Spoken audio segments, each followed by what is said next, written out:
Hola, Dios te bendiga, espero que estés muy, pero muy bien. Bienvenidos al canal y hoy tenemos un video atípico a lo que siempre hablamos, aunque siempre intentamos hacer entrevistas que sean muy potables y que nos dejen algo edificante para nuestro objetivo principal, que es edificarnos en la palabra de Dios, pero también enseñarnos a pensar para mejorar nuestra vida de discípulo de Cristo y sobre todo pensar. Y cuando hablamos de pensar, también hablamos de una palabra que se estudia en las escuelas y en las facultades, que es la filosofía. ¿No? La filosofía, el arte de pensar, el poder llevar adelante un estudio, y la Biblia cuando llama escudriñar las escrituras, ¿no? Y varias cosas más. Y hoy estamos aquí para presentarles no solamente libros, sino al escritor, el autor de esos libros, que es Claudio Barone, que está con nosotros también aquí desde Argentina. Claudio, ¿cómo estás? Dios te bendiga.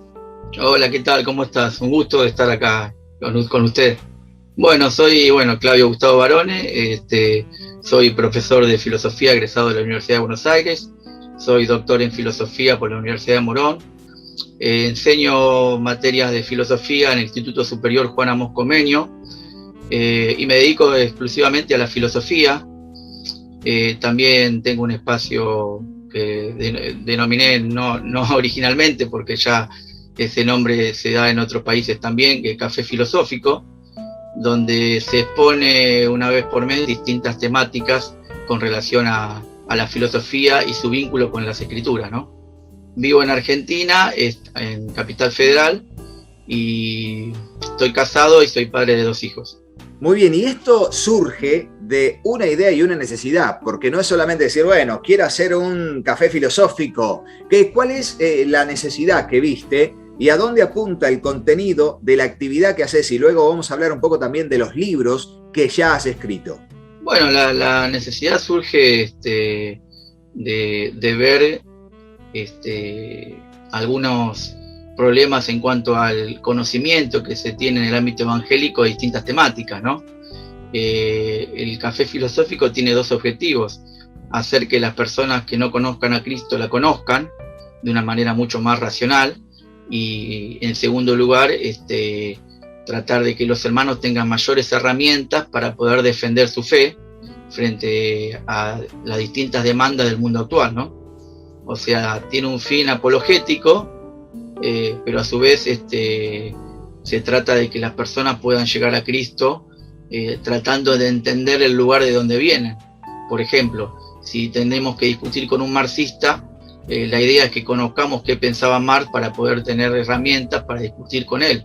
Lo mismo con un existencialista, un gnóstico, un agnóstico, un ateo, etcétera, digamos, ¿no?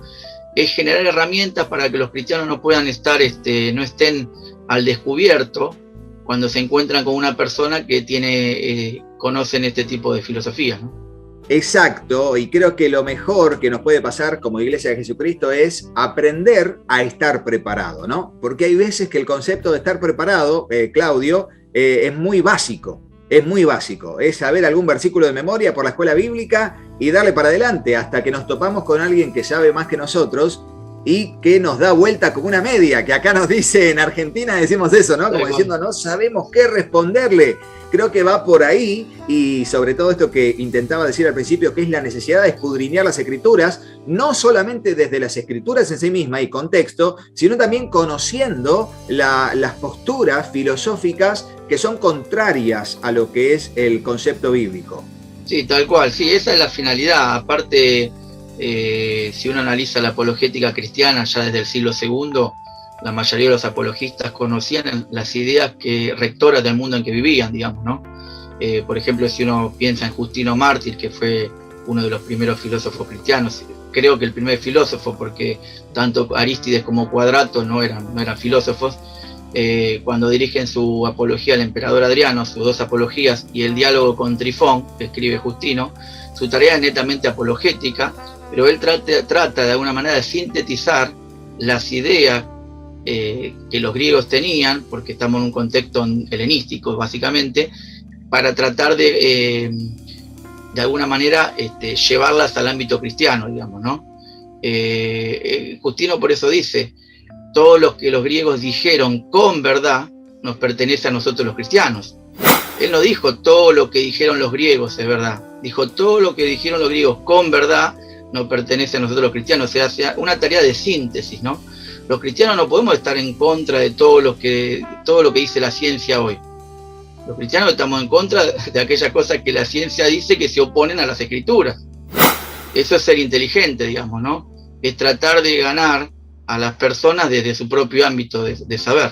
Sí, con respecto a esto, yo siempre recuerdo al apóstol Pablo, que era un hombre muy preparado. El apóstol Pablo era un hombre muy preparado en todo, no solamente en las cuestiones judías, en las cuestiones de ciencia de aquel entonces, sino también en filosofía, y en la Biblia se cita bastante de citas de los cretenses, de este, del otro, que menciona y cómo Pablo, aunque él iba con un Cristo crucificado en su mensaje, porque no quería él ser un elocuente hablador de sabiduría humana, sino ir con el mensaje de Cristo. Él era un hombre preparado y no usaba de eso para presentar el evangelio. Pero luego, yo me imagino, Claudio, no sé qué pensás vos, pero una charla con el apóstol Pablo, hubiera sido tremenda, ¿no? Con todo lo que sabía y la revelación que tenía también en Cristo. Sí, no, tal cual. Aparte, él estuvo en el Areópago, discutió con estoicos y epicúreos, dos escuelas filosóficas helenísticas, de manera que algún conocimiento de filosofía estoica creo que tenía el apóstol Pablo, porque nació en Tarso, y en Tarso estaba minado de filosofía estoica, digamos. Y muchos de esos rasgos de filosofía estoica también se dejan ver en algunas de sus epístolas, ¿no? De manera que sí, yo creo que la filosofía ha sido la mejor aliada que tuvo el cristianismo desde el siglo II hasta el siglo VI, VII, y de ahí también en la Edad Media también, ¿no? La filosofía ha dado hombres notables como Justino, Clemente, Orígenes de Alejandría, Tasiano, Atenágoras, San Agustín, Tomás de Aquino, etcétera, digamos, ¿no? De manera que se puede ser filósofo y cristiano, ¿sí? A pesar de que se opine de otra manera, ¿no? De hecho, yo soy filósofo y cristiano, y muchos de los cristianos a lo largo de la historia han sido filósofos, ¿no? Y creo que han aportado muchísimo al enriquecimiento incluso de las doctrinas y los dogmas. De manera que no hay oposición entre razón y fe, entre filosofía y fe. Sí, totalmente. Y vos sabés que yo pienso que cuando una persona cree y tiene fe, gracias a esa fe se entiende mucho de lo que en la Biblia se expresa, aún lo espiritual. Y yo siempre recuerdo, sobre todo cuando hablamos de esto, de un culto racional, de la filosofía, que la palabra filosofía está muy trillada para el lado de no me gusta mucho, pero en realidad el ser pensante es lo mejor que nos puede pasar, y Dios nos pide que tengamos un acercamiento a Él por medio de la fe, pero también una fe que razona, una fe que cree y que es racional. Y me recuerdo Hebreos 11, ¿viste? Que dice, por la fe entendemos. Por la fe entendemos. Después dice haber sido constituido por la palabra de Dios todo lo que no era, lo que es, fue hecho de lo que no era. Y cómo por la fe entendemos, una fe que nos motiva a pensar, a ser seres pensantes y a entender que lo que no existía se hizo a través de la palabra de Dios, y así un montón de pensamientos, ¿no? Y creo que yo personalmente guío mi vida a ser cristiano primero y luego a colocar todo lo demás, ¿no? En el caso tuyo, como bien dijiste, soy filósofo y cristiano. Yo lo diría al revés, de ser cristiano y filósofo. O sea, me explico, porque mis primeros valores guían todo lo demás. Pero creo que todo esto que vos estás diciendo, Claudio, es tan importante, sobre todo para llamarnos la atención a poder reconocer ciertas falencias que pueden haber en nosotros y limitaciones para superarlas y no quedarnos en un plano de ignorancia, y por favor no le pese a nadie esta palabra más de lo que le tiene que pesar. No es peyorativa, no, estamos hablando de reconocer una realidad de que a veces somos ignorantes y no sabemos qué decir o cómo decirlo frente a todo aquel que demande razón de la esperanza que hay en nosotros, y más en lugares de poder. Claudio, ¿qué opinas? Sí, no, tal cual. Yo decía filósofo y cristiano porque entiendo la filosofía como amor a la sabiduría, y no hay otra sabiduría superior que no sea la de Dios. En ese sentido soy filósofo y cristiano porque amo la sabiduría divina, digamos, especialmente, ¿no? No, pienso tal cual, igual. Creo que la razón siempre ha estado al servicio de la fe. Yo no encuentro ninguna oposición ahí. Quizás, bueno, los evangélicos venimos de una herencia negativa respecto a la razón, sobre todo cuando Lutero dice que la razón es prostituta, o dice en su libro contra los escolásticos que las filosofías son meras bobadas, de manera que la herencia protestante es negativa. pero tampoco le ha ido muy bien a los protestantes al oponerse a la filosofía, digamos, ¿no? Porque vemos un cristianismo evangélico carente de razones a veces, ¿no? Justamente por lo mismo que se opone. Es decir, en vez de utilizar la filosofía como un instrumento al servicio de la fe, la han estigmatizado de tal manera que ser filósofo pareciera mala palabra o una especie de herejía, digamos. Pero eso no es lo que sostenían los primeros cristianos. Va en contra de la historia de las ideas y en contra de la historia del cristianismo, porque muchos de los primeros apologistas eran filósofos. De manera que hay que entender a la filosofía como una aliada, no como una enemiga de la fe. En ese sentido, cuando uno la entiende como una enemiga de la fe, se está haciendo daño a sí mismo, porque también a aquellos que denostan la filosofía también se les nota cuando hablan. Creo que todos nosotros tenemos en algún punto la clara evidencia de que siempre nos falta algo. Yo siempre recuerdo que el apóstol Pablo dice, si alguien cree saber algo, todavía no sabe cómo debe saberlo. Y el mismo apóstol Pablo, ¿no? Si lo dice él, que era tremendo con todo lo que sabía, bueno, nos lleva a un punto de equilibrio, ¿no? Y siempre recordamos a Jesús diciendo, este pueblo perece por falta de conocimiento, que a su vez era una cita del Antiguo Testamento donde los profetas lo decían. Bueno, y esa falta de conocimiento no es solo conocimiento de la palabra de Dios, sino de tener una actitud pensante, ¿no? Y eso se aplica a todos. En base a esto, Claudio, vos tenés una serie de producciones literarias hechas que me gustaría que la gente se entere de cuáles son tus producciones y a qué apunta el contenido de cada libro. Por favor, contanos. Sí, mi primera obra escrita es mi tesis doctoral, que defendí en la universidad ante doctores en filosofía de la Universidad de Buenos Aires y de la Universidad de Morón, que se llama Las refutaciones de Ireneo de León al gnosticismo de Valentín. En realidad la tesis se llama Las refutaciones de Ireneo de León al gnosticismo platónico pitagorizante de Valentín. Pero el libro es un poquito, le saqué algunas cosas para que no sea tan largo el título, y se llama Las refutaciones de Ireneo de León al gnosticismo de Valentín. Bueno, básicamente trata del sistema valentiniano. Valentín era un platónico que inició uno de los sistemas gnósticos más importantes del siglo II.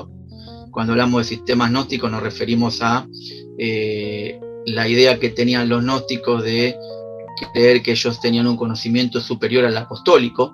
De ahí viene la palabra gnosis, que quiere decir conocimiento superior.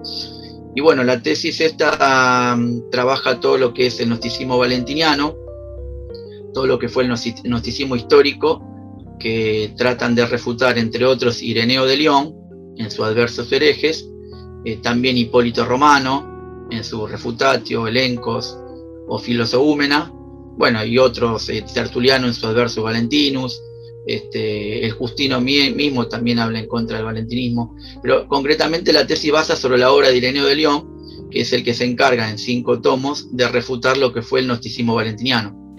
Mi próximo libro es Posmodernidad, Cristianismo y Filosofía. Es un libro que trata de ver los valores que existen en la actualidad y cuál es la relación que los cristianos tienen con esos valores. Es un libro interesante porque habla de cómo se puede hacer apologética en un contexto totalmente hostil. Bueno, en realidad ningún contexto para los cristianos fue bueno, digamos, fueron todos los contextos hostiles, pero en este caso el libro pone en evidencia los valores que rigen hoy, ¿no? Perspectivismo, hedonismo, ¿no? Hay más o menos unas 20 valores que yo pongo al descubierto en esta obra y que trato de relacionar de alguna manera con las escrituras, digamos, ¿no? ¿Qué dicen las escrituras sobre estas cosas y qué cosas son buenas y qué cosas son malas, ¿no? Bueno, el tercer libro que escribí se llama La Reencarnación, una vieja mentira puesta de moda. Bueno, de alguna manera me inspiré en distintos sistemas reencarnacionistas que existen hoy. Los espiritistas son reencarnacionistas, los rosacruces son reencarnacionistas, muchas logias y sectas adhieren a la doctrina de la reencarnación, y bueno, traté de refutarlo hablando de la doctrina de la resurrección de la carne, que es lo opuesto a la metempsicosis, o sea, la transmigración del alma, que es más bien de matriz platónico-pitagórica, órfica, y la doctrina de la resurrección de la carne que se encuentra en el Nuevo Testamento, ¿no? Lo que llama la anastesis, que es el ponerse el pie, ¿no? Nuevamente y por única vez, ¿no? Mostrando que la Biblia enseña que está dispuesto para el hombre vivir una sola vez y después el juicio, y no que existen distintos estadios reencarnacionales que intentan liberar al alma de la esclavitud del cuerpo, digamos, ¿no? Mostré ahí como la doctrina de la reencarnación se opone a la enseñanza de Cristo, que dice: yo soy la resurrección y la vida, el que cree en mí aunque esté muerto vivirá, y el que vive y cree en mí no morirá eternamente. No dijo yo soy la reencarnación, sino yo soy la resurrección. Lo que tiene interesante el libro también que hay algunos argumentos que utilizan los reencarnacionistas de la Biblia, y yo dedico un capítulo para refutar todos esos argumentos, porque por supuesto están fuera de contexto, son citas mal interpretadas, etc. Bueno, mi cuarto libro ya lo dedico, se llama Los primeros teólogos, filósofos y apologistas del cristianismo.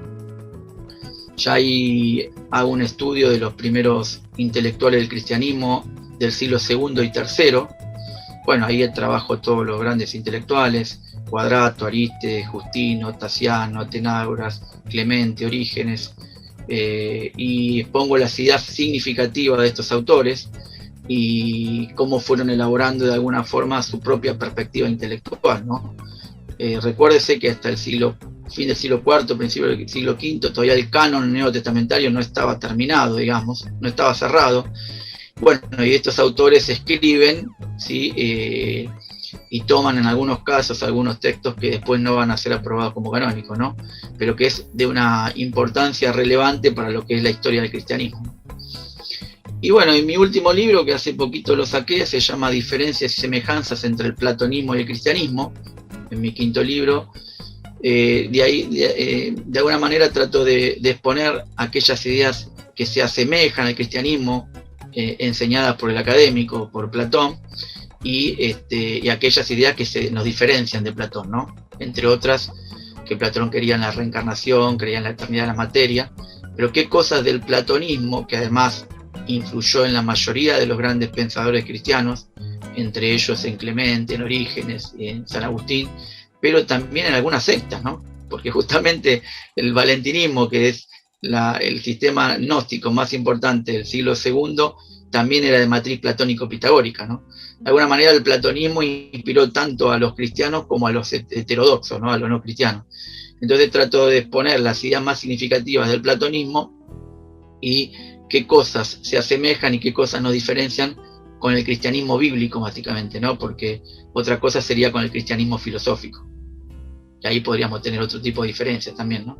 Y ahora estoy escribiendo en la actualidad, que ya lo dejé en editorial, mi sexto libro, que habla sobre la astrología, que se llama Los astros no influyen, Plotino tenía razón, y tomo como base algunos argumentos que utiliza Plotino, un filósofo neoplatónico del siglo II, alejandrino, que utiliza para refutar justamente la astrología ptolomaica de Claudio Ptolomeo, y yo utilizo esas propias refutaciones para refutar los argumentos astrológicos, y a su vez utilizo textos de la Biblia donde los contempladores de las estrellas, como la Biblia le llama, se oponen a la voluntad de Dios, ¿no? Muy interesante en general los títulos y los contenidos, porque en cada uno de ellos, aprovechando la temática, también das información biográfica de cada uno, nos ubicás temporalmente y espacialmente, ¿o no? Y también con datos culturales. Sí, no, tal cual. Está toda la bibliografía ahí, digamos, son todos trabajos de investigación que están apoyados en fuentes literarias. No soy de escribir textos que hablen de experiencias personales, sino son textos de investigación que justamente se defienden por otros textos, digamos, ¿no? Que es lo que tiene que tener todo texto de investigación en ciencias sociales. De manera que, además, acabo de terminar de escribir, no lo llevé a editorial, pero terminé de escribir un libro que se llama El Evangelio de la Mentira, las fábulas de Valentín, justamente porque Valentín se descubrió en la biblioteca Nag Hammadi en 1945 la famosa homilía que llamaba El Evangelio de la Verdad, que había escrito Valentín, y que Ireneo de León ya en el siglo II había dicho que existe un Evangelio de la Verdad, y lo refiere a Valentín o a uno de sus discípulos. Bueno, ese texto se descubrió en 1945 y lo tenemos en la biblioteca Nag Hammadi, y bueno, ahora escribí un libro que le puse, irónicamente, El Evangelio de la Mentira, porque Valentín le llamaba el Evangelio de la Verdad, las fábulas de Valentín. Es un texto que refiere al gnosticismo valentiniano, pero mucho más corto que mi tesis doctoral, que tiene 1.200.000 caracteres. Son 600 páginas en un formato de letra muy pequeña. Este es un libro más pequeño, pero está pensado para que se entienda, digamos.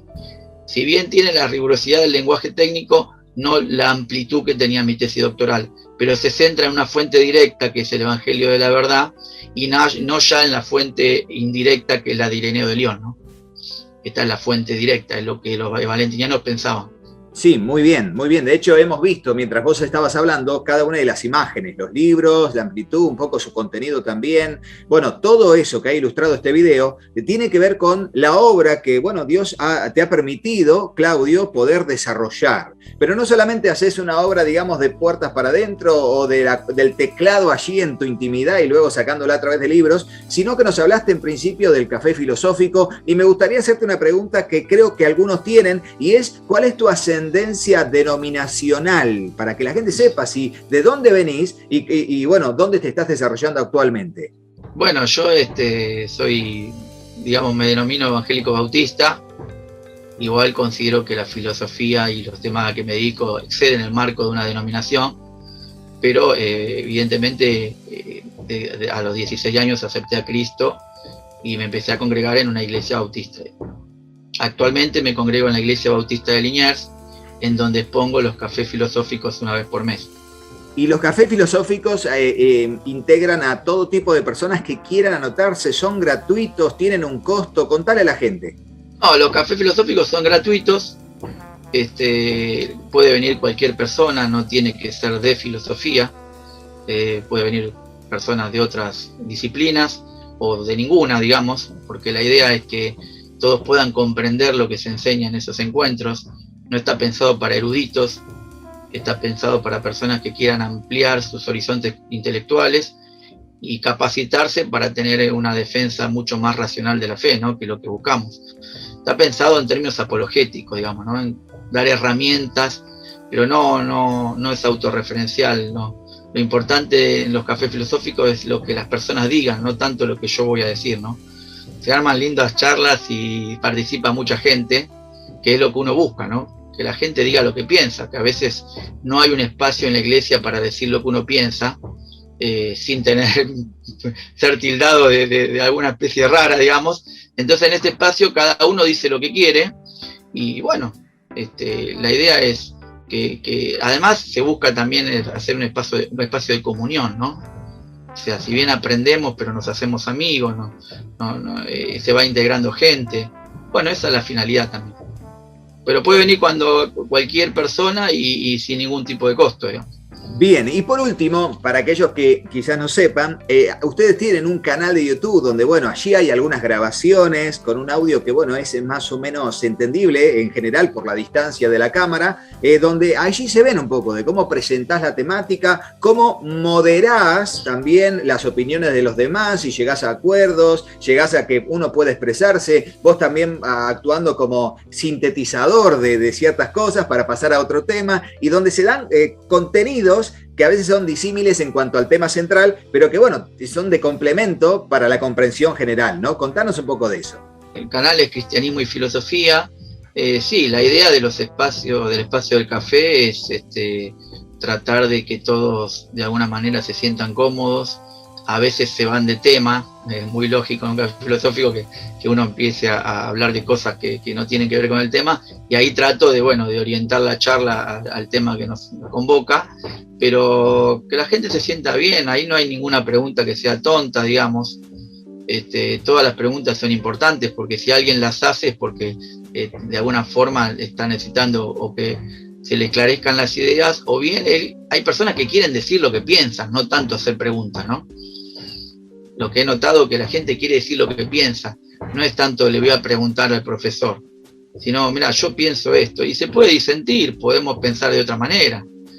No hay que acordar, no necesariamente tenemos que acordar, podemos seguir siendo amigos y pensar diferentes, que es lo que se busca, ¿no? El debate con altura, el debate que no utilice falacias, el debate que respete la opinión del otro, el debate que no ataque al otro por lo que el otro es, sino que de alguna forma pretenda atacar las ideas. Eso es lo que se busca, ¿no? Sí, Claudio, totalmente. Y creo que esa actitud, siempre recuerdo cuando ese pasaje que dice que estemos siempre preparados para presentar defensa, dice con mansedumbre y reverencia. Y me presenta las dos características que son mansedumbre y reverencia. Mansedumbre para conmigo y reverencia para con el otro. O sea, reconociéndolo también, ¿no? Y creo que eso es un gran desafío de todos los que de una u otra manera tenemos cierto bagaje que nos permite, bueno, refutar al otro. Pero creo que también refutar no es solo el mensaje, sino el mensajero, ¿no?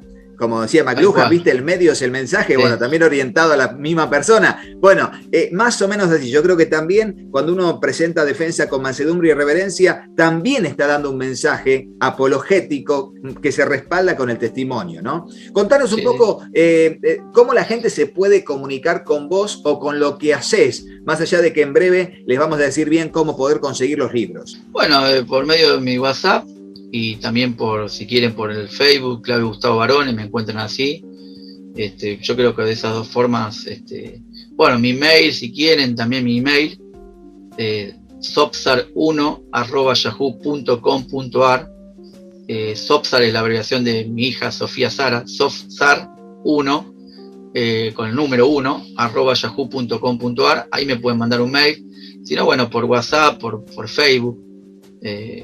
De esa manera me pueden contactar. Muy bien, muy bien. Y así llegamos al final de esta entrevista con Claudio Barone, el autor de todos estos libros que son recomendables sobre todo para aquellos que quieren hacer este nexo entre filosofía y cristianismo como un puente para el abordaje de todo lo que es la apologética cristiana, conociendo no solamente las corrientes filosóficas, sino también lo que la palabra de Dios dice para refutarlas con doctrina y con paciencia, con mansedumbre y reverencia ante todo aquel que demande razón de la esperanza que hay en nosotros. Muy bien, espero que les haya bendecido tremendamente la entrevista con Claudio Barone. Ya saben cómo se pueden comunicar con él. Mientras tanto, dejamos aquí abajo los medios de comunicación que Claudio nos dijo para que puedan comunicarse con él, sea por WhatsApp o sea por las redes sociales. Recuerden que estos libros solamente están en Argentina, así que si estás en el exterior y querés comunicarte con nosotros, comunicate al número que figura en pantalla y vamos a estar aquí para servirte con responsabilidad